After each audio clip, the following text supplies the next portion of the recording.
Okay, update tayo sa BTC. So nagkakaroon tayo ng pump sa BTC, no, na medyo expected natin magkakaroon tayo ng some sort of recovery.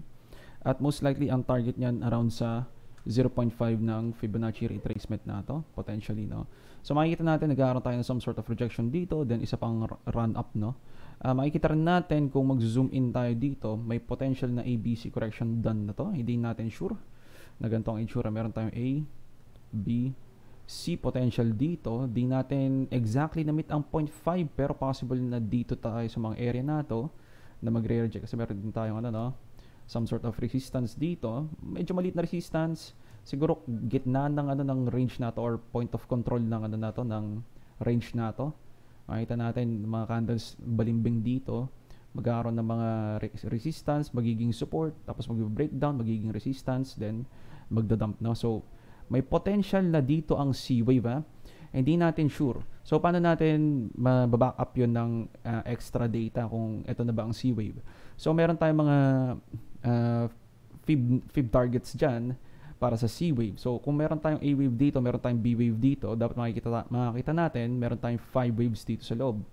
So, kapag 5 waves tayo sa loob, dapat meron tayong mabibilang na 5 wave counts dito. 1, 2, 3, 4, 5. At ang C-wave madala sa target sa basically fib extension 1.618 or 1.272, no? So titignan natin mula 1.272 hanggang 1.618. Mula dito sa pinakailalim papuntang A, papuntang B, makikita natin kung saan tayo banda nagre-reject. So alisin ko tong puting linyang to. Mapapansin natin 1.272 hanggang 1.618. So, exactly dito siya nagre-reject.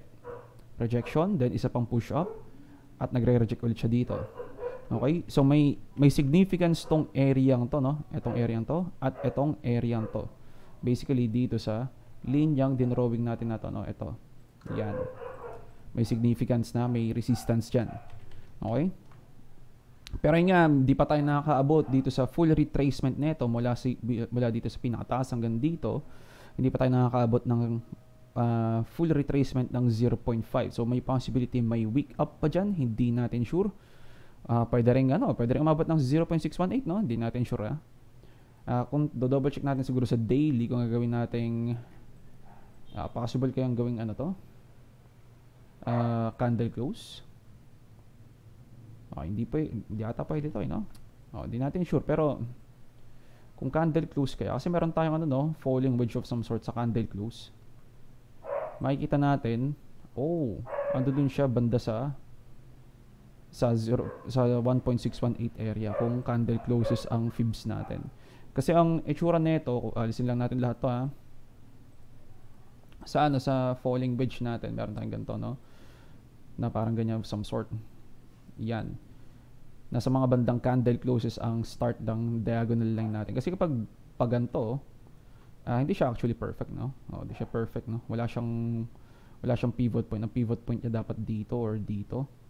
Which is okay naman. Nag-sideways break nga lang tayo, kumbaga. Hindi lang natin sure kung ganun yung itsura. Pero, kung candle closes, pupunta tayo ng 4 hours. Almost perfect to, no? Ganyan ang itsura.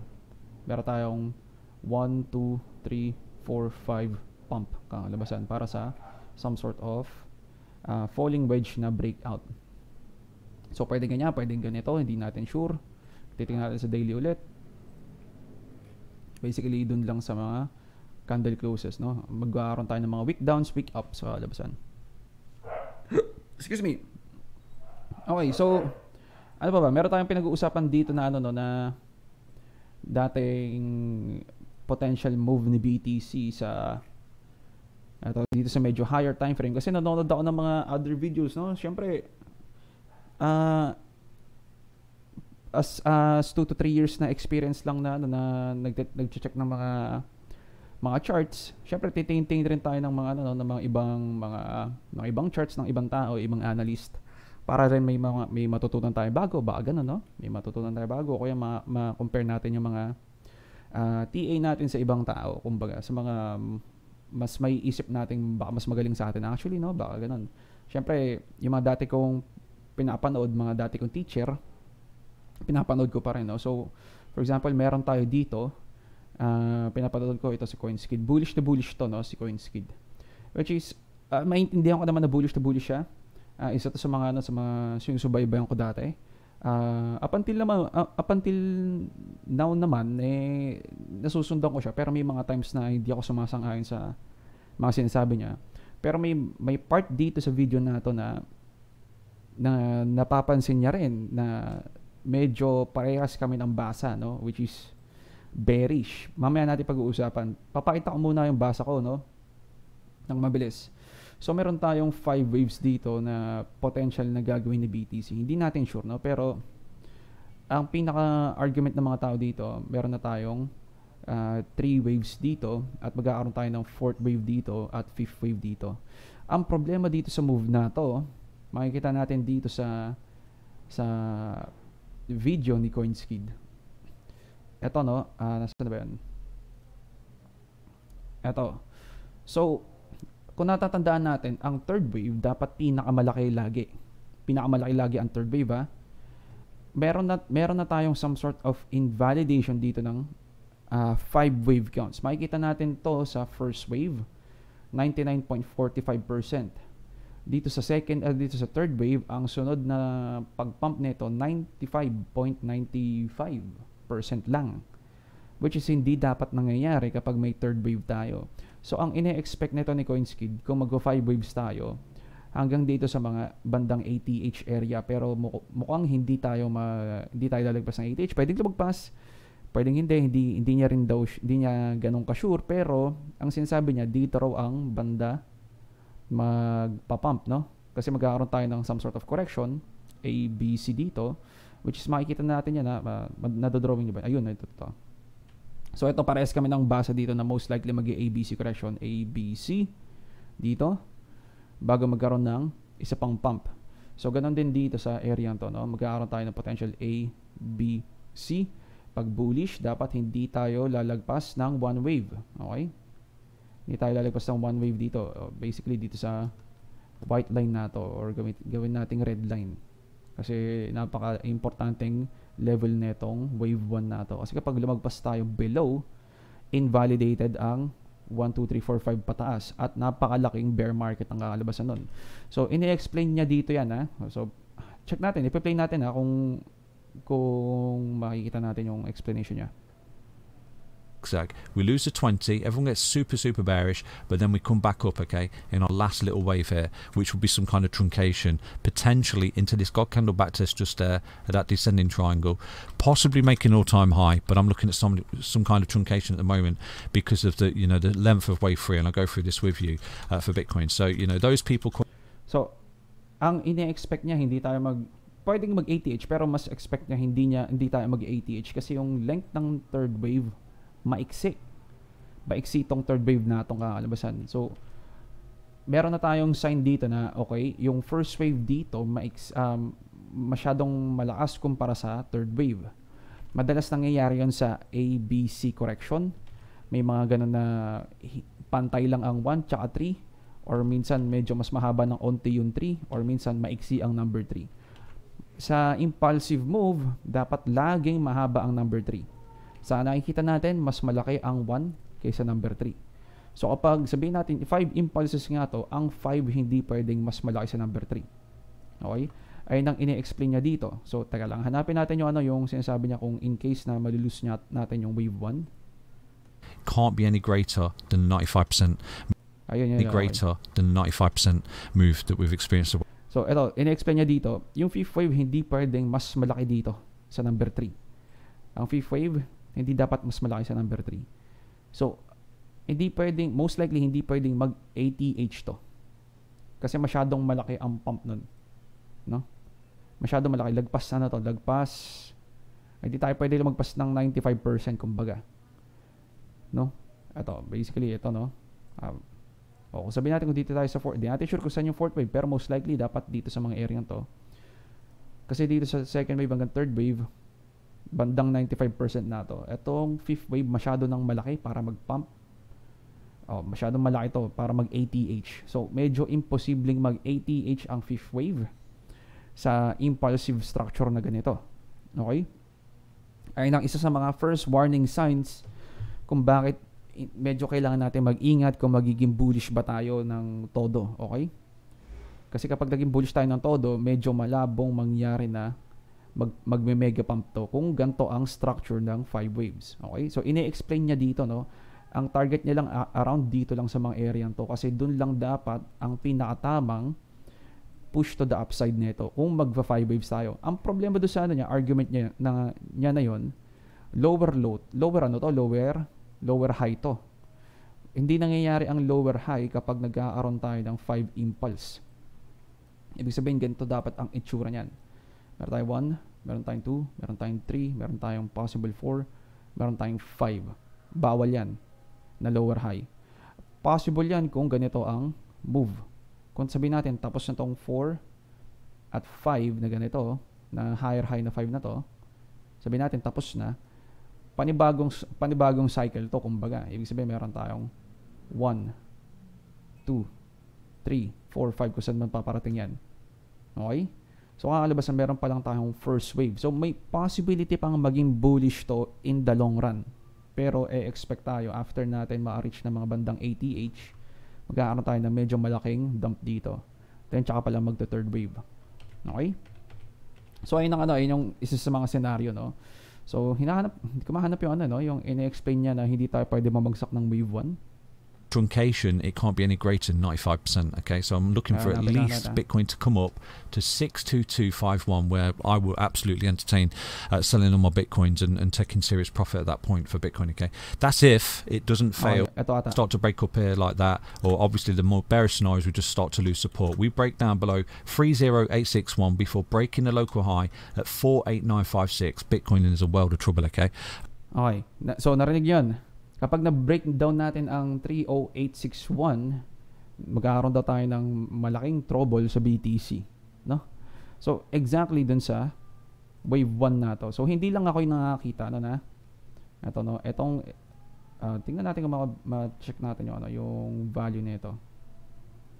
Actually, 31K, no? 31K dito sa index. So, basically, dito sa area to, kapag bumagsak tayo below, magkakaroon tayo ng napakalaking bearish signal na hindi impulsive move to the upside to. Okay?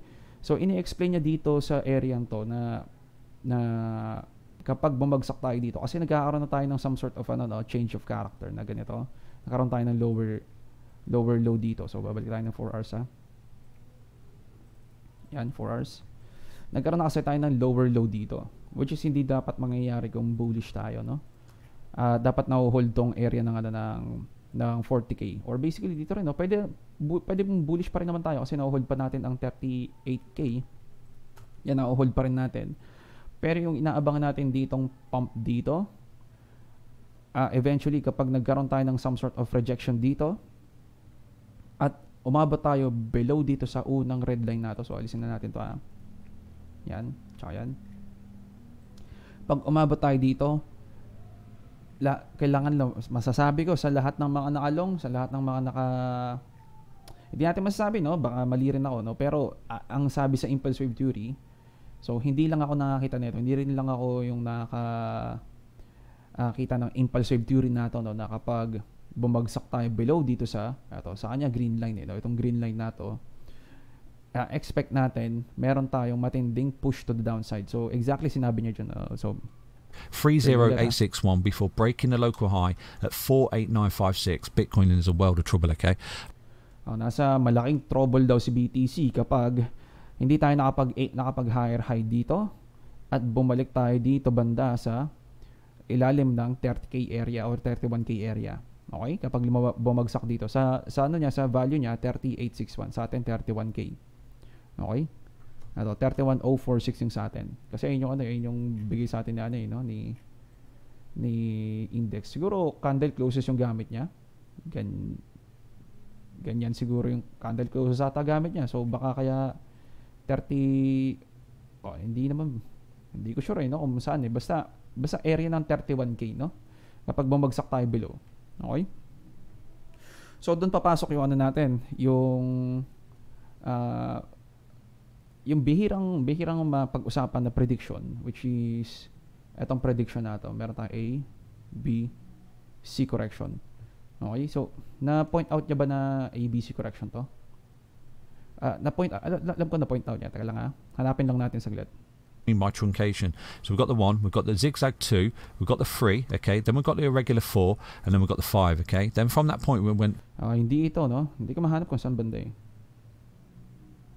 So, ang pina-point out niya, in case hindi natin mahanap dito, no? Pero pinanood ko to kasi 5 minutes lang naman to, no? Pero ang sinasabi niya dito, in case na mag-lower targets tayo below 1, mako-confirm tong A, B, C correction na to. At magkakaroon tayo ng massive dump most likely. Pero hindi niya pinakita na magma-massive dump tayo Ang sinasabi niya lang, nasa napakadelikadong spot si BTC kapag bumagsak tayo below dito. Okay? Which is, ang meaning doon, kung lalagyan natin ng value or number, most likely 8 lower low yun. Okay? Lower low na push to the downside. Kasi sa impulse wave theory, kapag nag-start tayo ng 5 waves dito, kailangan mag-end ulit to ng 5 waves. Okay? Unless yung 5 waves na to part siya ng correction, no? Unless part siya ng correction. Possible na part siya ng correction kung ganito ang itsura ng ABC correction. A, B, C. Possible yan. Possible din na kung meron tayong some sort of triangle wave dito. Makakita ba tayo ng triangle? Possible naman siguro. May triangle wave tayo. Hindi lang natin sure na meron tayong A, B, C, D, E dito imbis na 1, 2, 3, 4, 5. A, B, C, D, E. Then pump. Possible yon. So, ang magpapa-confirm na magkakaroon tayo ng C wave down kapag bumagsak tayo below 31K. Okay? So, ganun lang kasimple ang aabangan natin. So, sa short-term time frame, dito sa mga area to, alisin lang natin itong mga drawing na to. So, punta tayo 4 hours. So, dito sa area to, masasabi ko, chance to short tong area to, no? Oops, sorry, hindi yan. Mali na pindot ko. Chance to short tong area to. Basically, dito sa 0.5. Or, hindi natin sure kung dito na ba talaga ang pump, mag-higher targets pa dito sa 0.5, no? Pwede rin dito sa 0.618. So, meron din siyang target doon, no? Kung zoom in tayo, ito 45,541 dito sa area to, no? Titingnan natin kung pares ba siya. Medyo mas mataas ang unti sa kanya, no? Siguro mga dito banda. 45,501 dito. Sa start ng ito meron kasing support dito, no? Mini support dito bago sa breakdown. So ito yung inaabangan niya, ang potential push to the upside na mini rally, then magdadump na naman. Ayun ang ina-expect niya, no? So, hindi natin sure kung ganun ang gagawin, pero almost nasa same idea kami ni CoinSkid na ganun ang gagawin most likely. Nakaroon tayo ng some sort of di nga lang kami parehas ng number, no? Ang sa atin dito sa mga area to. Ang sa kanya dito banda. No, sorry, balik ko. Yan, dito banda yung sa kanya. Okay? So, sa atin, possible dito na, possible dito na, possible dito na. Okay? Yung sa kanya, isa lang, no? Dito talaga banda. Di pantay yung, no? Yan. Dito talaga, then babagsak. No? So, possible naman yun kasi meron tayong 618 dito, no? So, pwedeng mag-wake up papunta doon, tsaka lang babagsak, mag-close below ng golden pocket. Possible naman yun. Napaka ideal doon para sa short, kumbaga. Okay? Pero, try natin sa conservative targets lang muna, no? So, kasi di naman 100% mangyayari yon dito. So, ang kakalabasan, magta-try tayo dito mag-short, possible. Magta-try tayo dito mag-short, possible. Magta-try tayo dito mag-short. Yung tipong lang na mag-stop loss lang talaga tayo. Na kapag lumagpas naka-break pa tayo dito, kapag naka-break na tayo dito, most likely, medyo iingat na tayo sa short. No? Kasi baka mag-higher high na yun. Okay? So, bago natin i-end yung video, bakit dito sa mga area to, no? So, pinakita ko kanina, no, meron tayong C target o C wave target na 1.618 na meet na natin, no? Na-meet na. Yan. So, ang target madalas ng C wave, kung meron tayong 1, 2, 3, 4, 5 dito na C wave, meron tayong 1.272 hanggang 1.618. So, pasok na tong dalawang to sa minimum target para magkaroon ng C wave at magre-reject na ng malakas. So, ito medyo may idea na pwede na tayo mag-short dito. Pwede, may possibility ng pwedeng nang mag-short. Okay? Possible din na baka mag-higher targets pa. So, kailangan lang natin mag-ingat. So, stop loss lang, no? At doon yung mga idea na kailangan natin mag-stop loss, mag-short, at stop loss lang. So, makikita natin, itong pump na ito, makikita natin yung volume nito kumpara dito sa volume ng starting pump na ito. Medyo mas maliit to, no? Madalas nangyayari sa mga ending structure. Okay? Hindi natin sure kung ending structure na ito kasi medyo nagpipick up pa ng volume to ng konti. Okay? Pero kung titignan natin sa medyo mas longer time frame, pababa ang volume nito. Okay? So, possible pang umangat pa ng unting volume nito para sa isa pang push to the upside. Hindi lang natin sure kung mangyayari man. Okay? Pero, minimum target met na to para sa C-wave. Okay? Then, possibly baka bumagsak. So, mapapansin natin, medyo maraming maraming waves. Meron tayong isang wave, pangalawang wave, merong maliit na wave, medyo malaking wave, maliit na wave, malaking wave. Nakaka-indicate to ng merong lagpas 5 waves. Kapag lagpas 5 waves, most likely meron tayong 1 wave, 2 wave, tapos ito meron tayong panibagong 1 wave, 2 wave, 3 wave, 4 wave, 5 wave. Na meron tayong A, B, C potential. Hindi natin sure. Pero kapag dumadami yung waves, most likely yung mga mini waves na iba dyan, part siya ng mas malaking wave na kunwari ABC correction. So in total, kung bibilangin natin yun, meron tayong ABC, meron tong potential na 1, 2, 3, 4, 5, 1, 2, 3, 1, 2, 3, 4, 5 ang labasan, or pwedeng 3, 1, 2, 3 lang to, 1, 2, 3 lang to, tapos 1, 2, 3, 4, 5 possible ganun na. Okay, so ayun lang siguro update natin. Iingat tayo, pwede tayo mag-short. Ang trading idea natin, pwede mag-short dito or dito pa sa 0.5. Pag lumagpas, ang next target natin 618 area. Okay? Then yung ito, meron tayong mini resistance dito na pwede pa natin pag-shortan. Okay? So, ang mga trades natin dito puro short muna kasi na-late tayo ng long dito, no? May long dapat tayo dito pero hindi natin nabasa ng maayos yung chart dito sa left side, no? Most likely kasi meron tayong mga possible leading diagonal, hindi natin sure. Ganito na falling wedge, fake breakout. So most likely ang kailangan niya i-break ito, no? Ang unang niya kailangan i-break, ang pangalawa niya kailangan i-break. Kapag hindi niya na-break to, most likely doon dapat tayo magre-reject. Okay? Doon madalas na nakikita yung some sort of mukhang fake breakout tong falling wedge na to at babalik tayo pababa. Okay? So ingat lang tayo doon, So last one. So meron tayo dito actually maliit na leading diagonal para sa A wave, no? Meron tayo dito. Yan, meron tayo dito tapos may some sort of rising wedge dito. Paano kaya to? Ganito. Parang ganyan, no? Hindi natin sure baka ganyan yung itsura or baka ascending channel lang yan. Mapapansin natin 5 waves ulit to, Meron tayong 1, 2, 3, 4, 5 fake breakdown. Ito, fake breakdown. Makikita natin ang binibreak niya lang yung unang target, unang low. Sa bearish, ang unang target niya, ito yung unang high. So imbis na unang low, unang high. At ang susunod na itatry niyang i-break itong pangalawang high. Okay? Pero madalas nire-retest niya lang to or lower high dito.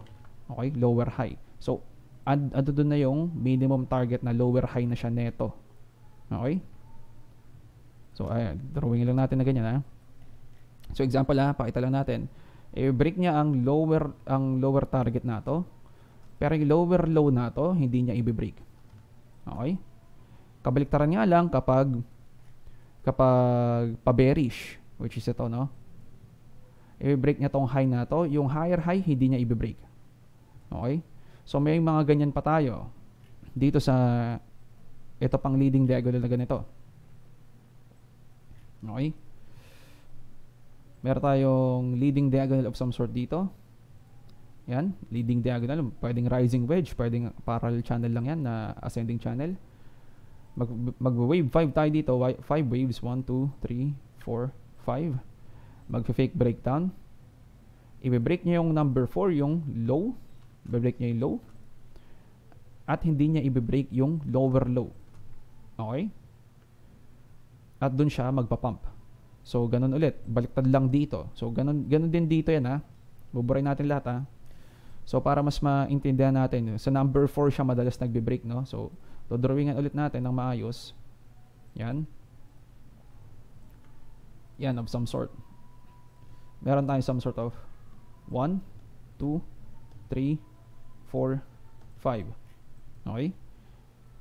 I-break niya yung 4, which is yung lower high. Pero hindi niya i-break yung number 2. So, kung dalagyan natin to ng siguro, pwede natin malagyan ng parallel channel to, no? Para lang makita yung yung kung nasa midline ba siya. Nasa midline yung rejection. Okay? Possible lang dito pa sa bandang area to, kasi meron tayong daily level dito. Ito. Yan, may daily level tayo dyan. Gawin na natin puti ulit, ha. Yan. Then, ang kalabasan, possible mag-reject, no? Etong area to, no? Possible rejection area to. Okay? Pwedeng dito na. So, hindi natin sure. Pero andun na sa siya. Andun na siya sa minimum target. So, iingat na lang tayo kung mag-short tayo, no? Kasi nag-reject na tayo ng onte. So, kung baka either nag-i-start na siya mag-reject or nagpapahinga muna bago sa isa pang pump, then tsaka pala magre-reject, di natin sure. Pero ando doon yung idea. Hahanapin na lang natin kung saan ang pinakamagandang rejection spot. Basically dito, dito rin, at dito rin, no? Yan. So, ilang siguro update natin, Ingits Trades at GG's Boys.